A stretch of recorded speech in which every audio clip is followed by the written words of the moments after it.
مشفق متعطف لا ينتهي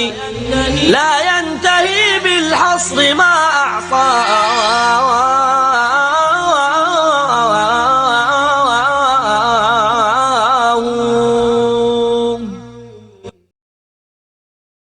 الحمدللہ وکفا وسلام علی عبادہ الذین اصطفیٰ اما بعد۔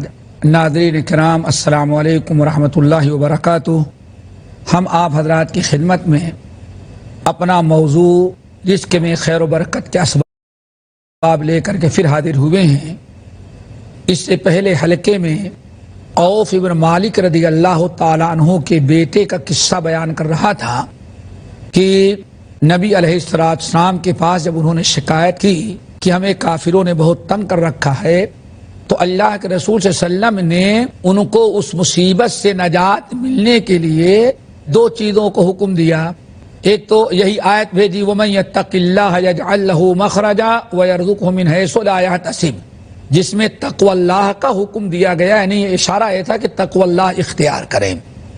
حضرت عوف بن مالک رضی اللہ تعالیٰ عنہ کے بیٹے کو نبی علیہ السلام کا پیغام جب پہنچا تو فوراً انہوں نے وہی عمل کیا جو اللہ کے نبی علیہ السلام نے ان کو حکم دیا تھا۔ وَمَن يَتَّقِ اللَّهَ يَجْعَل لَّهُ مَخْرَجًا وَيَرْزُقْهُ مِنْ حَيْثُ لَا يَحْتَسِبُ وَمَن يَتَوَكَّلْ عَلَى اللَّهِ فَهُوَ حَسْبُهُ۔ خوب کثرت سے انہوں نے پڑھنا شروع کیا۔ حضرت عوف بن مالک کے بیٹے کہتے ہیں کہ جب نبی علیہ السلام کا یہ پیغام پہنچا اور میں نے پڑھنا شروع کیا کہ ایک دن میں نے دیکھا کہ اللہ تعالیٰ کی مدد آئی اور نبی کے فرمان کی برکت، کہتے ہیں فوراً میں نے دیکھا کہ میں آیت پڑھتا ہوں اور ہمارے ہاتھ کی ہتھکڑیاں جو ہیں وہ کٹ کٹ کر کے آٹومیٹک ٹوٹ ٹوٹ کر کے وہ گر رہی ہیں۔ ناظرین، یہ اللہ کی مدد ہے ان کے ساتھ جن کے دلوں میں تقوی ہو۔ کہتے ہیں کہ میں آیت پڑھتا ہوں اور یہ ساری ہتھکڑیاں ہمارے ہاتھوں کی ٹوٹ ٹوٹ کر کے اپنے سے گرتی جا رہی ہیں، یہاں تک کہ پیر کی بیڑیاں نکل گئیں۔ میں بالکل آزاد ہو گیا۔ آزاد جب ہوا تو اب مجھے بھاگنے کا موقع مل گیا، چونکہ چہار دیواری سے میں چھلانگ لگایا اور باہر نکل گیا۔ کفار مکہ کو پتہ نہ چلا، رات کا وقت تھا۔ الحمدللہ میں مکے سے باہر نکلا اور مدینے کی راہ پر آ گیا۔ کہتے ہیں جب مدینے کی راہ پر آیا، اب ایک زمانے تک میں جیل میں تھا، نہ کھانا ملتا نہ پینا، کمزور ہو گیا، نہ نیند پوری ہوتی تھی نہ لیٹنا میسر۔ کہتے ہیں میں سوچتا تھا کہ اللہ، میں اتنی دور مدینہ طیبہ تک پہنچوں گا کیسے؟ ہم تو چلنے کے لائق نہیں رہ گئے ہیں۔ کہتے ہیں کچھ ہی دور گیا ہوا تھا تو میں نے دیکھا کہ کفار مکہ کا ایک بہت بڑا ریوڑ اونٹوں کا، عرب کے ریگستان میں چونکہ گھروں میں جگہ کم ہوتی ہے تو عرب کے ریگستانوں میں جانور اور مویشی پالنے والے اپنے جانوروں کو وہیں ریگستان میں لے جاتے ہیں۔ اونٹوں کا ریوڑ، یعنی سینکڑوں اونٹ وہاں رات کو چر کر کے آئے ہیں اور جہاں ان کے رات گزارنے کی جگہ ہے وہاں وہ بیٹھے ہوئے ہیں، چرواہا سویا ہوا ہے۔ کہاں میں گزر رہا تھا تو اونٹوں کے بلانے کی جو آواز ہوتی ہے، میں نے آواز لگائی کہ ایک اونٹ اگر ہمیں مل جائے تو اسی اونٹ پر بیٹھ کر کے مدینہ طیبہ تک پہنچ جائیں گے۔ کہتے ہیں اونٹ کے بلانے والی آواز جب میں نے نکالی اور اونٹ کو بلایا، ایک اونٹ فوراً کھڑا ہوا اور اللہ نے اس اونٹ کو میرے سامنے بھیج دیا۔ میں اونٹ پر سوار ہو گیا، بڑا خوش ہوا کہ الحمدللہ ہماری سواری کا انتظام ہو گیا۔ کہتے ہیں جیسے ہمارا اونٹ ہمیں لے کر کے آگے بڑھا، جتنے اونٹ تھے سینکڑوں ریوڑ میں سب اس اونٹ کے پیچھے پیچھے چلنے لگے۔ کہتے ہیں سینکڑوں اونٹ لے کر کے تقریباً 500 کلومیٹر کا سفر طے کرتا ہوا مدینہ طیبہ پہنچا۔ جب مدینہ طیبہ پہنچا، رات کا وقت تھا، کچھ لوگ ملے جو چلتے پھرتے کہ بھائی عوف بن مالک نامی ایک مہاجر مکے سے آئے ہیں ہجرت کر کے مدینہ میں، کہاں رہتے ہیں؟ لوگوں نے کہا وہ فلاں دروازہ جو نظر آ رہا ہے اسی گھر میں عوف بن مالک رہتے ہیں۔ کہتے ہیں میرے باپ بھی سوئے ہوئے، ماں بھی سوئی ہوئی، نوکر غلام بھی سویا ہوا، مدینے میں سناٹا چھایا ہوا، میں اپنے سارے اونٹوں کو لے کر کے مکان تک پہنچ گیا، میں نے سواری کا اونٹ باندھا تو سارے اونٹ وہاں ٹھہر گئے اور رک گئے۔ اب میں نے دروازہ کھٹکھٹایا، آواز لگائی، والد کو پکارا تو اچانک والد اٹھے اور کہتے ہاں یہ تو بیٹے کی آواز لگ رہی ہے۔ اتنے میں ماں کہتی ہے ارے پاگل ہو گئے، بیٹا کہاں سے آئے گا، کسی اور کی آواز ہوگی۔ بازو میں غلام سویا ہوا تھا دوسرے کمرے میں، وہ وہاں سے بھگا، کہا آقا آقا بیٹے کی آواز آ رہی ہے۔ کہا دروازے کی طرف تینوں دوڑے، باپ بھی دوڑا، ماں بھی دوڑی اور ہمارا غلام بھی دوڑا۔ تینوں دروازہ کھولے تو دیکھتے ہیں کہ والد صاحب ہیں، ماں ہیں، غلام ہیں، میں دروازے پہ کھڑا اور سارے گھر کے سامنے جو میدان تھا پورا میدان اونٹوں سے بھر چکا تھا۔ میرے والد کہنے لگے یہ کیا؟ میں نے کہا میں نے تو ایک اونٹ اللہ سے مانگا تھا کہ سواری کے لیے مل جائے، میں نے ایک اونٹ بلایا کافروں کا، اور اس لیے میں نے کافروں کو اونٹ بلایا کہ ہم مہاجرین کے ساری جائیداد، پراپرٹی، سارے چیزوں پر انہوں نے قبضہ کر لیا، چھین لیا ہے۔ میں نے ایک اونٹ بلایا اور اونٹ لے کر کے چلا تو سارے اونٹ میدان کے اس کے پیچھے پیچھے آ گئے۔ والد صاحب بہت غصے میں آئے، کہا کہ خبردار ان اونٹوں کو ہاتھ نہیں لگائیں گے جب تک کہ اللہ کے رسول سے پوچھ نہ لیا جائے۔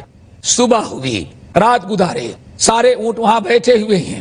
صبح سویرے نبی علیہ السلام کے پاس گئے، اوف ابن مالک، یا رسول اللہ کون سی دعا آپ نے بتا دیا تھا، بیٹے نے تو غضب کر ڈالا ہے، کیا ہوا؟ یا رسول اللہ بیٹا بھی آ گیا، آنے لگا تو سارے اونٹ لے کر کے آ گئے کافروں کے۔ یا رسول اللہ بتائیں وہ اونٹ میرے لیے حلال ہے یا کہ حلال نہیں ہے؟ اگر حلال ہے تو ہم استعمال کریں گے، اگر حلال نہیں ہے تو کسی اونٹ کو ہم استعمال نہیں کریں گے۔ نبی علیہ السلام پر اللہ نے وحی نازل کی کہ یہ اونٹ حلال ہیں بشرطے کہ ان کا 5واں حصہ بیت المال میں جمع کر دیا جائے۔ سارا مال تمہارا ہے، اللہ نے تمہارے رزق کا انتظام کیا ہے۔ اور پھر اس موقع پر آیت تلاوت کی سورۃ الطلاق کی، وَمَن يَتَّقِ اللَّهَ يَجْعَل لَّهُ مَخْرَجًا وَيَرْزُقْهُ مِنْ حَيْثُ لَا يَحْتَسِبُ وَمَن يَتَوَكَّلْ عَلَى اللَّهِ فَهُوَ حَسْبُهُ۔ تو اللہ کے رسول نے آیت تلاوت کی اور جس کا ترجمہ ہم نے اس سے پہلے بتایا، پھر سن لیں کہ وَمَن يَتَّقِ اللَّهَ يَجْعَل لَّهُ مَخْرَجًا، جو گناہوں سے بچتے ہیں، اللہ کی نافرمانی سے بچتے ہیں، اپنے اندر تقوی اللہ پیدا کر لیتے ہیں، اللہ ان کی ہر مشکلات اور پریشانی کو دور کر دیتا ہے اور ہر تنگی سے نکلنے کی راہ مہیا کر دیتے ہیں۔ اور بات چل رہی تھی رزق میں برکت کی، وَيَرْزُقْهُ مِنْ حَيْثُ لَا يَحْتَسِبُ، اور اللہ ان کے رزق کا انتظام ایسی جگہ سے کر دیتے ہیں جہاں سے آدمی کبھی سوچ نہیں سکتا۔ مثال ہمارے اور آپ کے سامنے ہے، ناظرین غور کریں، ہتھکڑی لگی ہوئی ہو، بیڑیاں پہنا دی گئی ہوں، کمرہ بند رکھا گیا ہو، اب سوال ایک اس مرد مومن، اس نوجوان کو نجات دینے والی کیا چیز تھی؟ کس سبب سے اللہ نے اس کو نجات دیا؟ قرآن نے وعدے کر دیا کہ اس نے تقوی اختیار کیا، اور متقی کے بارے میں اللہ تعالیٰ کا وعدہ ہے کہ جتنی مشکلات متقی پر آئیں گی ہم متقی کو ہر مشکل سے نکلنے کی راہ ہموار کر دیں گے۔ اس آیات اور تقوی کی برکت ذرا دیکھو، اللہ نے ساری ہتھکڑیاں نکال دی اور بیڑیوں کو توڑ دیا، پھر اس نوجوان کو اتنی طاقت دیا کہ دیوار کو چھلانگ کر کے بھگے۔ ایک انسان نے تقوی اختیار کیا، جب وہاں سے نکلا تو سواری کے لیے اونٹنی نہ تھی، اور مدینہ پہنچا تو اتنے اونٹ اس کو مل گئے، ایسا رزق اللہ نے دیا کہ گھر کے سامنے باندھنے اور رکھنے کی جگہ نہیں ہے۔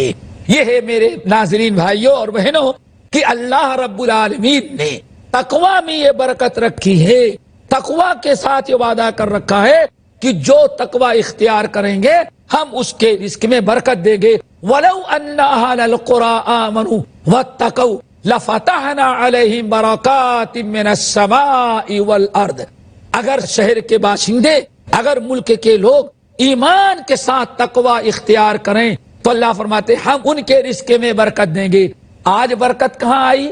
ہر آدمی جائزہ لے، آج ہمارے گھر میں نعوذ باللہ من ذالک رمضان میں اگر قرآن کھول کر کے تلاوت کی گئی ہوگی تو شاید یہ نیک عمل اب سال بھر نہیں کیا جائے گا، اگلے رمضان میں پھر اب قرآن کھلے گا۔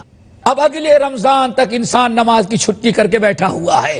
جب اتنی نافرمانیاں اور اتنے گناہ ہمارے گھر میں ہوتے رہیں گے، بیٹا بھی نافرمان، بیوی بھی نافرمان، بیٹی بھی نافرمان، بہو بھی نافرمان، پوتے پوتیاں بھی نافرمان، اتنی نافرمانیاں گھر میں ہوتی رہیں گی تو برکت تعویذوں سے نہیں آئے گی۔ کیوں؟ ہم نے برکت کے اسباب کو نظر انداز کر دیا۔ اللہ تعالیٰ نے وعدہ کیا ہے اگر گناہوں سے بچو، تقوی اختیار کرو، رب کی نافرمانی سے بچو تو لفتحنا علیہم برکات من السماء والارض، آسمان اور زمین دونوں جگہوں سے ہم برکت کے دروازے کھول دیں گے۔ اگر آج تقوی ہمارے گھر میں آ جائے، ہمارے دل میں، ہمارے گھر والوں کے دل میں اگر تقوی آ جائے تو ہمارے پاس رزق کی کوئی کمی انشاءاللہ نہیں رہے گی۔ لیکن مشکل یہ ہے ہم نے تقوی کو چھوڑا، تقوی ہمارے دل سے نکل گیا، غیر اللہ کا خوف زیادہ، ایمان ہمارے دلوں میں نہ رہ گیا تو آج ہم لمبی لمبی تنخواہیں، بڑے بڑے کاروبار کرنے کے باوجود برکتوں سے ہم محروم ہیں۔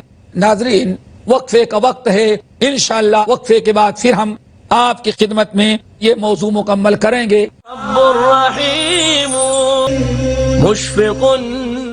ناظرین، وقفے سے پہلے ہم گفتگو کر رہے تھے کہ رزق میں برکت کی بڑے اسباب میں سے تقوی ہے، اور اسی پر ہم نے مثالیں دی اور قرآنی آیات پیش کیے جس سے بات واضح ہو جائے، اور ہم نے اپنے گھریلو اور معاشرے کا بھی تذکرہ کیا کہ ہمارے معاشرے میں تقوی مفقود ہے، اسی لیے برکت سے بھی ہم لوگ محروم ہو گئے ہیں۔ ورنہ اگر ہمارے اندر تقوی ہو تو کبھی انسان رزق سے محروم نہیں ہوگا۔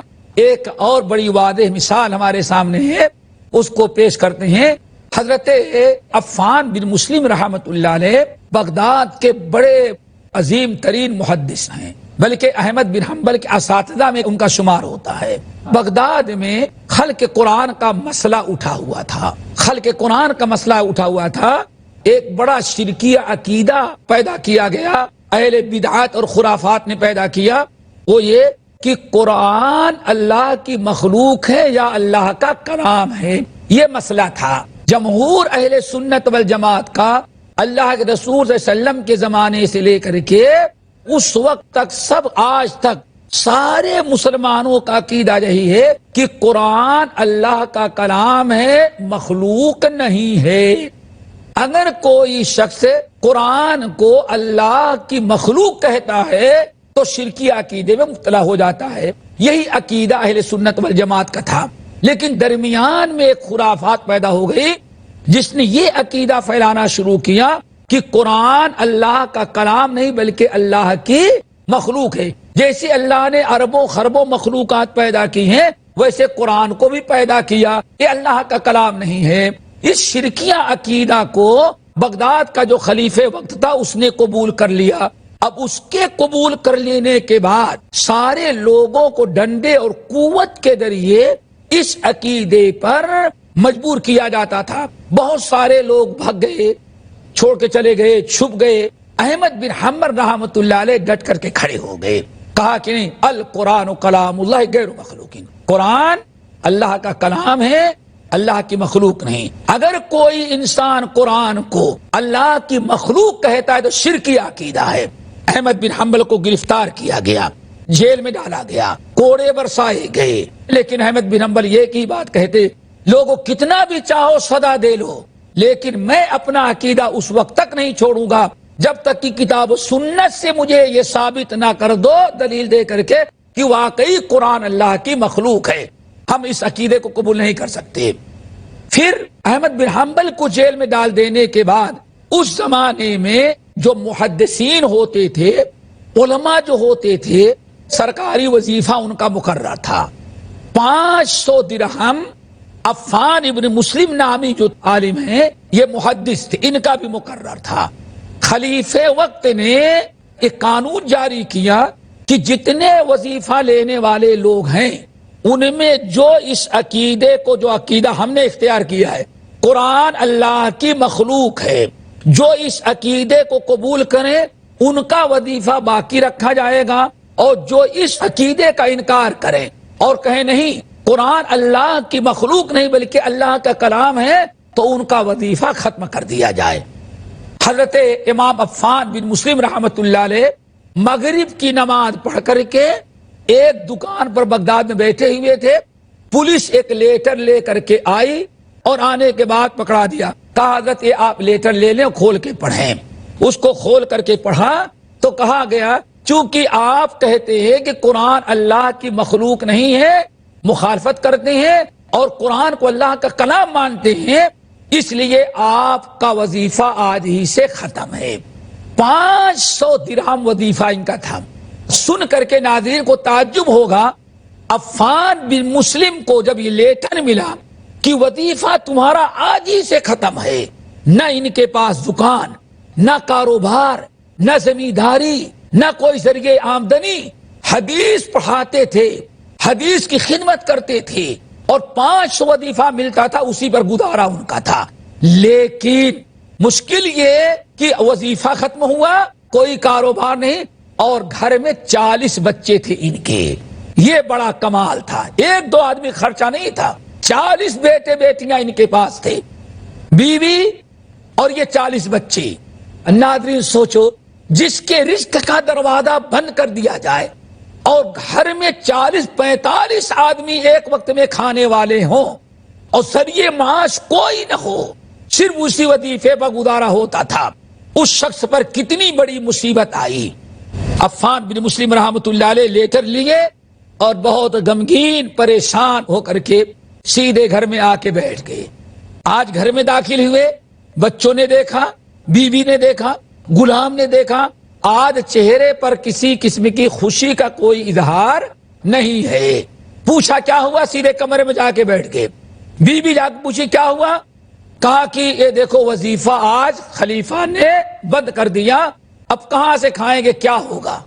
میرے بھائی، شرک سے بچنا چاہا، اللہ کی نافرمانی سے بچنا چاہا، خلیفہ نے رزق کا دروازہ بند کیا۔ افسوس کرتے ہوئے 40 بچوں کا باپ، 45 آدمی گھر میں ان کا خرچہ اٹھانے والا، کتنا غم اور کتنی پریشانی کے عالم۔ گھر بیٹھے تھے، کہتے ہیں ابھی مشکل سے 10 منٹ گزرے تھے، اتنے میں دروازہ کھٹکھٹایا گیا۔ جب دروازہ کھٹکھٹایا گیا تو کہتے ہیں کہ نوکر اور غلام دوڑ کر کے گیا، کھولا دروازہ، کھولا تو بغداد کا تیل کا کاروباری وہ دروازے پہ کھڑا ہے۔ اس نے ایک لفافہ نکالا اور لفافہ پکڑا کر کے غلام کو کہا عفان کہاں ہے، تمہارے آقا کہاں؟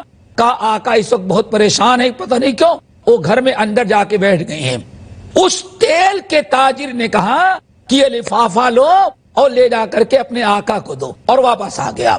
حضرت امام عفان بن مسلم رحمۃ اللہ علیہ نے جب اس لفافے کو کھولا اور کھول کر کے پڑھا تو اس میں 2 چیزیں ملی۔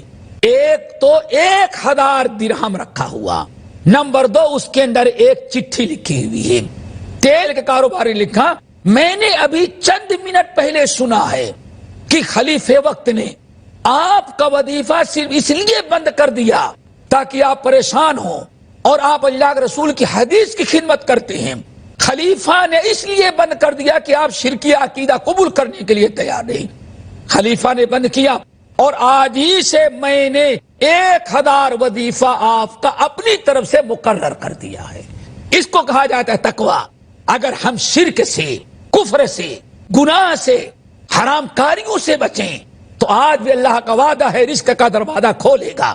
عفان بن مسلم رحمۃ اللہ علیہ لیٹر پڑھے اور وظیفہ دیکھا، آسمان کی طرف نگاہ اٹھائی اور کہا وَفِي السَّمَاءِ رِزْقُكُمْ وَمَا تُوعَدُونَ، اے لوگوں، رب نے سچا وعدہ کیا ہے کہ رزق کا انتظام نیچے والے نہیں کرتے، تمہارے رزق کا انتظام عرش پر 7ویں آسمان میں ہوا کرتا ہے۔ یہ آیت تلاوت کی اور پھر اس کے بعد لیٹر رکھ کے اس کا شکر ادا کیا۔ تو ناظرین، میں نے ایک مثال آپ حضرات کے سامنے پیش کی ہے، دو واقعہ پیش کیا، قرآنی آیات اور حدیثیں پیش کی ہیں کہ ساری رزق کی برکت جو ہے اللہ تعالیٰ نے تقوی اللہ میں رکھا ہے۔ آج ہمارے بہت سارے ناظرین ہمارے معاشرے میں جو ہیں وہ سمجھتے ہیں کہ شراب نہیں پیئیں گے یہ گناہ ہے، زنا نہیں کریں گے گناہ ہے، چوری کرنا گناہ ہے، کسی کو قتل کریں گے گناہ ہے، لیکن نماز روزانہ چھوڑتے اس کو یہ گناہ نہیں سمجھتے۔ یہ بڑی مصیبت ہے معاشرے میں، یہ جو فکر پیدا ہو گئی کہ گناہوں کا کرنا گناہ ہے لیکن نیکیوں کا چھوڑنا گناہ نہیں ہے۔ تو ناظرین یاد رکھنا، جس طرح سے گناہ کرنا گناہ ہے ایسے ہی اللہ کے حکم کو چھوڑنا بھی گناہ ہے، بلکہ کہا یہ جاتا ہے گناہ کرنے سے بڑا گناہ یہ ہے کہ اللہ کی فرما برداری کو ترک کیا جائے۔ مثال کے طور پر ایک طرف شراب پینا گناہ ہے اور دوسری طرف نماز کا چھوڑنا گناہ ہے۔ اب ان دونوں میں کون بڑا گناہ ہوگا یہ بھی غور سے سننا چاہیے۔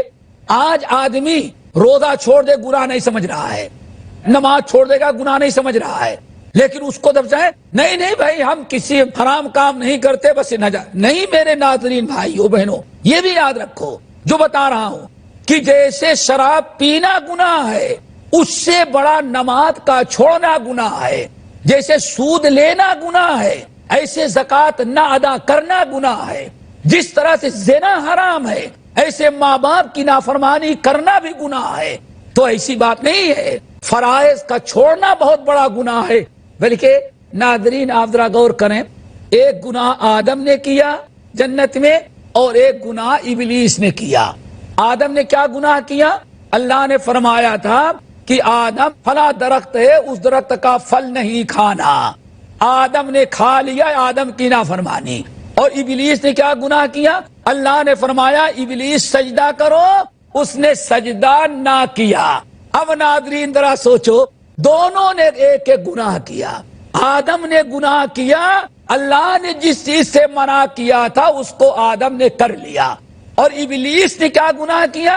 ابلیس نے یہ گناہ کیا کہ اللہ نے جو حکم دیا اس کو نہ کیا۔ اسی لیے تمام اہل علم کہتے ہیں ان دونوں گناہوں میں بڑا گناہ کیا ہے؟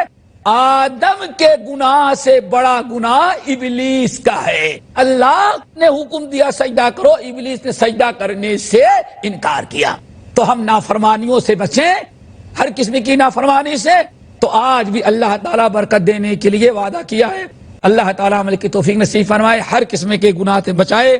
ناظرین انشاءاللہ برکت رزق کے اسباب ابھی جاری ہیں، یہ دو مکمل ہوئے، انشاءاللہ اگلی مجلس میں تیسرا سبب ہم بیان کرنے کی کوشش کریں گے۔ اقول قولی ھذا واستغفر اللہ واتوب الیہ۔ السلام علیکم ورحمۃ اللہ وبرکاتہ۔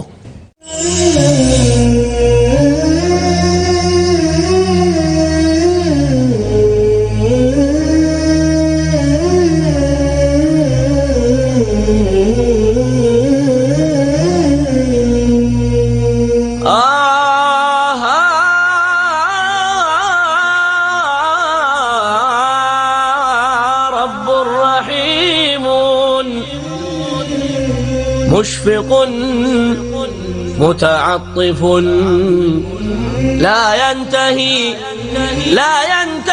بالحصر ما أعطى